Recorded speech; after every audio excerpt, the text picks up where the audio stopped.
पितृपक्ष में काले तिल के इन उपायों से 7 पुश्तों तक को मिलता है धन प्राप्ति का आशीर्वाद।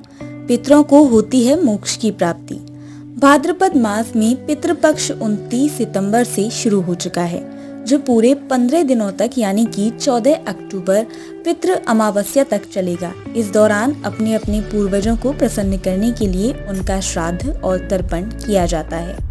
अगर किसी व्यक्ति की कुंडली में पितृदोष हो तो उसे भाद्रपद मास में वैदिक ज्योतिष शास्त्र के अनुसार कुछ उपायों को अपनाना चाहिए, जिससे कि पितृदोष से मुक्ति मिल जाती है। साथ ही पूर्वज प्रसन्न होकर वंशजों पर अपना आशीर्वाद बनाए रखते हैं। दरअसल ज्योतिष शास्त्र में पितृपक्ष के दौरान यदि काले तिल का प्रयोग किया जाए तो इससे पूर्वज प्रसन्न होते हैं।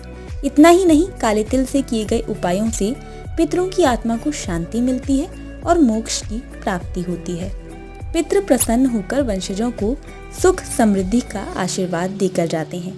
आइए विस्तार में जानते हैं कि कैसे काले तिल के अलग अलग उपायों से पूर्वजों को प्रसन्न किया जा सकता है।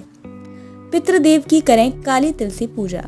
वैदिक शास्त्र के अनुसार अर्यमा को पितृ का देव माना जाता है, इसलिए भाद्रपद मास में पितृ के देव की भी पूजा अर्चना करना जरूरी होता है। पूजा के दौरान अर्यमा देव को काला तिल जरूर अर्पित करें। ऐसा करने से देव तो प्रसन्न होते ही हैं, साथ ही पूर्वजों का भी आशीर्वाद मिलता है। इंद्रा एकादशी में करें काले तिल का प्रयोग। पितृपक्ष के दौरान इंद्रा एकादशी भी होती है, जिसमें भगवान विष्णु की पूजा अर्चना की जाती है। इस दिन भक्त भगवान विष्णु को प्रसन्न करने के लिए व्रत रखकर विधि विधान से उनकी पूजा करते हैं। भाद्रपद मास में इंद्रा एकादशी पड़ने के कारण भगवान विष्णु को काला तिल चढ़ाना शुभ माना जाता है।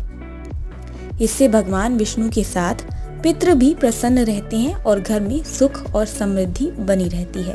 पितृपक्ष में तर्पण में करें काले तिल का प्रयोग। पितृपक्ष के दौरान प्रतिदिन पूर्वजों को तर्पण करना चाहिए। इससे पूर्वज प्रसन्न होकर आशीर्वाद देते हैं। तर्पण के दौरान जल में काला तिल मिलाकर पूर्वजों को अर्पित करें। ऐसा करना शुभ माना जाता है। दरअसल मान्यता ये भी है कि यमराज को भी काला तिल प्रिय है, इसलिए काले तिल का प्रयोग करना चाहिए। इससे प्रसन्न होकर वह धन और वैभव की प्राप्ति कराते हैं।